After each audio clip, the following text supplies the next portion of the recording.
Praise the Lord. Isaiah chapter 42 and verse 3 says that when you pass through the waters, I will be with you, and when you go through the rivers, they will not overwhelm you, and when you go through fire, that they will not burn you, and the flames will not consume you. And hallelujah, amen. ఎంత powerful scripture కదండి. మనం ఇక్కడ వాక్యంలో చూసుకున్నట్లయితే దేవుడు మనకి ఏమని వాగ్దానం చేస్తున్నాడంటే, మీరు ఎప్పుడైతే జలములలో పడి వెళ్తున్నారో అప్పుడు అవి మిమ్మల్ని ఏమి చేయవు అని వాగ్దానం ఇస్తున్నాడు. చాలా సార్లు మనం ఏమనుకుంటామంటే, దేవుడు నాతో ఉన్నాడు కదా, జలములలో పడే ఎక్స్పీరియన్స్ నాకు ఉండదు అని మనం అనుకుంటున్నాము. ఆ ఫైర్ త్రూ వెళ్ళే ఎక్స్పీరియన్స్ మనకు ఉండదు అని మనం అనుకుంటున్నాము. లేకపోతే ఏ కష్టము ఏ అపాయము మనము యుద్ధకు రాదు అని మనం అనుకుంటాం. కానీ దేవుని యొక్క వాక్యం ఏం సెలవిస్తుందంటే, మీరు అలాంటి సమయాలలో గుండా వెళ్తున్నా గానీ దేవుడు మీతో ఉంటాను అని వాగ్దానం చేస్తున్నాడు. It doesn't matter where you are. మీరు ఎటువంటి పరిస్థితిలో ఉన్నా గానీ మీకు ఏది ఇంపార్టెంట్ మీ జీవితంలో అంటే,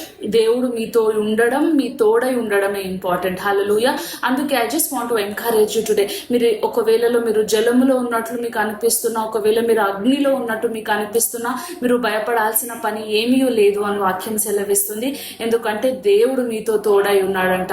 when the God is with you, ఎప్పుడైతే దేవుడు మీతో ఉన్నాడో మీకు అసాధ్యమైనది ఏదీ లేదు అని వాక్యం సెలవిస్తుంది. హల్లెలూయా. God bless you.